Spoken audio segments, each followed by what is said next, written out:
I want to know what you think. Vampires. What happens to them after they die? That's easy. Vampires go to hell. Yes? You say to hell, Miss Pallas? Of course.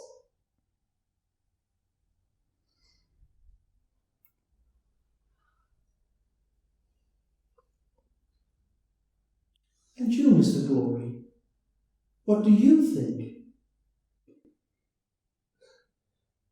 I don't know. I guess I agree.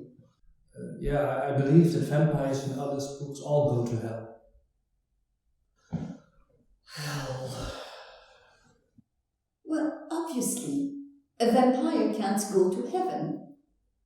No. No. They don't have Jesus, so... They don't have Jesus. Why do you think they don't have Jesus? Jesus is not a vampire. Spot on. Jesus is not a vampire. And that is why there is no redemption for vampires. It's only for us, the descendants of Adam, that Christ died as a substitute, right? Yes, obviously. Reverend Pope? Correct me if I'm wrong, but aren't vampires descendants of Adam too? I mean, aren't vampires just cursed human beings? Reverend, you have to excuse his ignorance sometimes. He went to a very liberal school. I know. His mother is a whore. Reverend Pope, I've heard many legends about seemingly ordinary humans who transform into a vampire. The key word here, Mr. Glory, is seemingly. Seemingly. In this world we live in, nothing and no one is what it seems. Those creatures you've heard about in all those stories are always vampires and nothing else. As much as it is impossible for any human being to become an ape, it's impossible for a human being to become a vampire. A human can be corrupted, but human nature cannot. Let me tell you a story.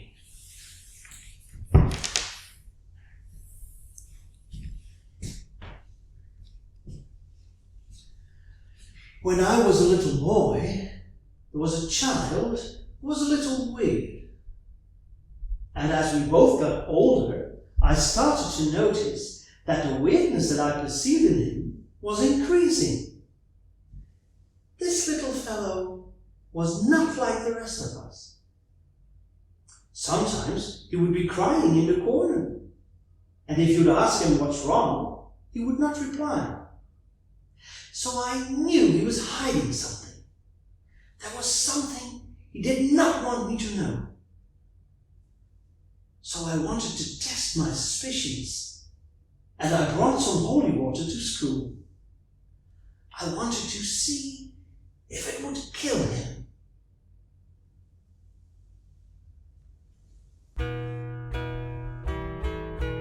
It did not. So maybe my suspicions were wrong. Maybe he wasn't a vampire at all. Or so I thought. My suspicions returned to me when I started to notice that this kid would never eat meat. Every lunch break, I would quickly glance at his lunch. He was always eating things that were not meat.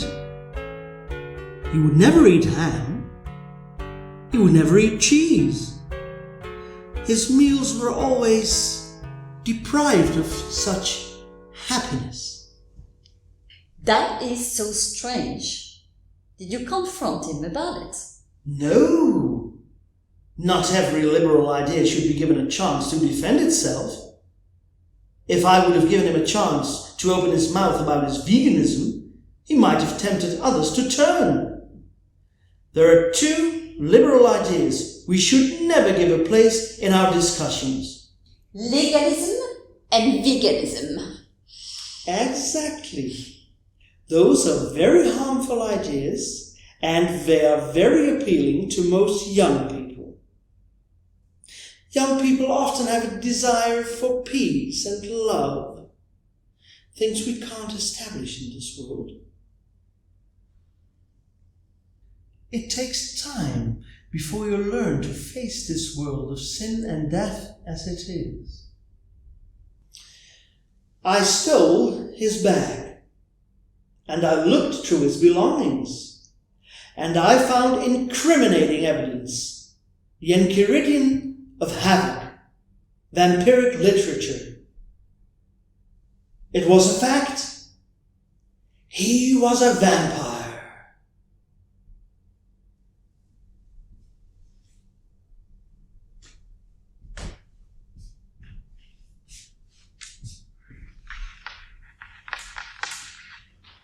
And it was then that you ran your stake through his heart, and that was your first blood.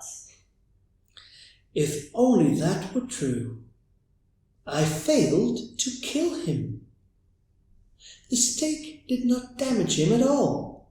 It went straight through his heart. But it didn't do any harm. He just removed the stake and handed it back to me. Such a shame. But the stake, wasn't it made of silver? Of course it was. I did not come from a poor family. But then why didn't it kill him? I mean, vampires are extremely vulnerable to silver. Most of the time, that is true. But not all vampires are the same, it seems. So there are vampires you can't even kill with silver? It does seem so. But if you would have succeeded in killing him, do you think this young man would have gone to hell? I don't know. The afterlife of vampires is a very complex issue, Mr. Glory. I'm afraid I don't have the answers. I don't mean to be disrespectful now, Reverend, but you yourself have said that they can't go to heaven. So doesn't that just mean they go to hell? I just want a clear answer. I don't know. Hell is a very horrible place, Mr. Glory. I think so too. I really think so too. Actually, I often try not to think about hell because, to tell you the truth, hell really is a concept that terrifies me. And you know it. But the fact that it is a horrible place does not change anything of the fact that there are people who have to go there. That's a fact, and facts don't care about our feelings. That is true. That really is a fact. And facts do not care about our feelings. But vampires do not have a choice over who they are. It's so? I don't know if God can find it in his heart to condemn them. Yeah, but God has no other option, has he? He can't admit them into heaven, so he must release their souls into hell. I don't know. I literally do not know what options God has. I like to think God has some sort of third option besides heaven and hell.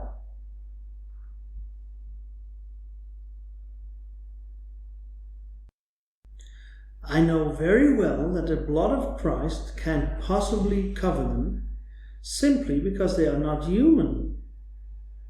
But I really dislike the idea of us killing vampires and directly sending them to hell. Is this some kind of trick or something? I mean, it is common knowledge that vampires go to hell. Is it? I have never heard of anything else. Maybe you've misunderstood what you've heard. I'm not stupid, Reverend. Vampires and all other spooks go to hell.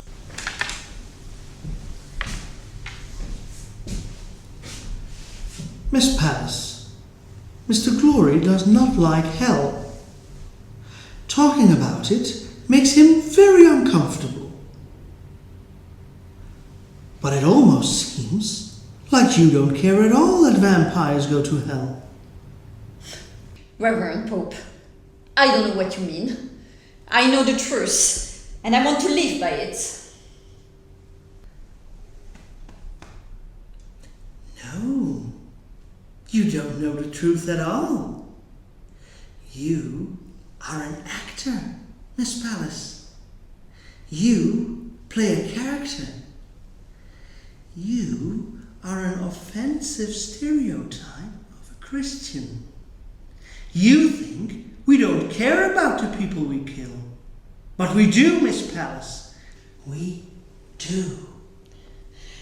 I assure you, Reverend, that I'm very much sincere about my faith. Like Mr. Glory, I too experience great difficulty with accepting the concept of hell. Literally everyone I know finds it hard to accept that there are people whose suffering will have no end.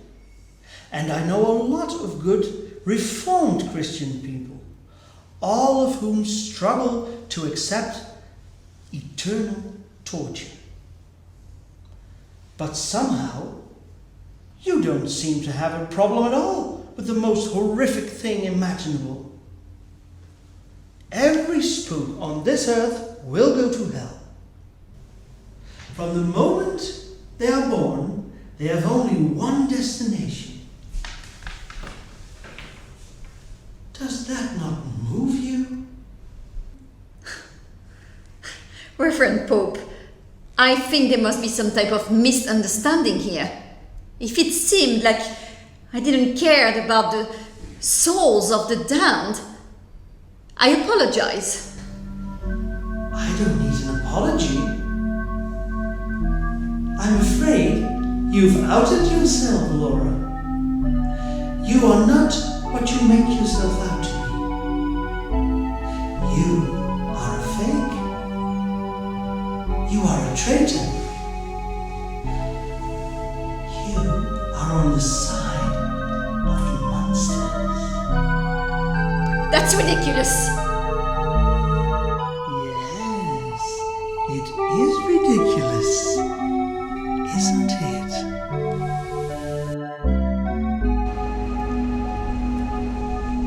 Look what we have here. A werewolf.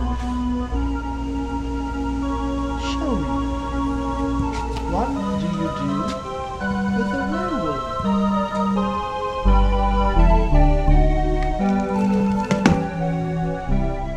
What is your name, werewolf? My name is Stephen. Stephen Corpse. How did you get captured, Mr. Corpse? I was providing for my family. A farmer caught me at the act. You were stealing. If there was a way for me to function normally in society, I would. But it's not possible for me to have an ordinary job. No, it's not. What are you waiting for, Laura?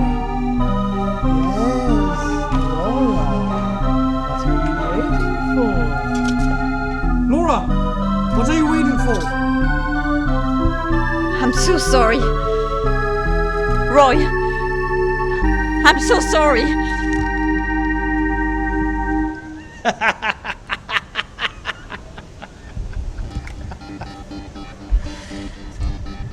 Mr. Glory, you see, I was right. She is a traitor. Show this woman what a true monster hunter does. Please, kill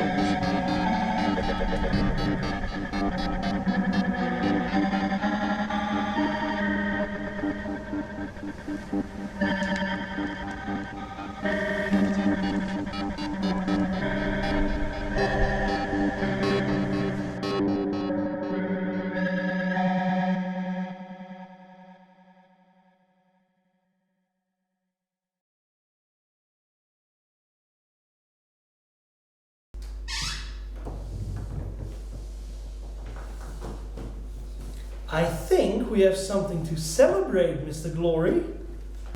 Pig ears. Those are my favorite. I know. I asked your dad what's Roy's favorite food, and he said pig ears. So I bought you some pig ears. Oh my God, Reverend. I love you so much. They're so nice.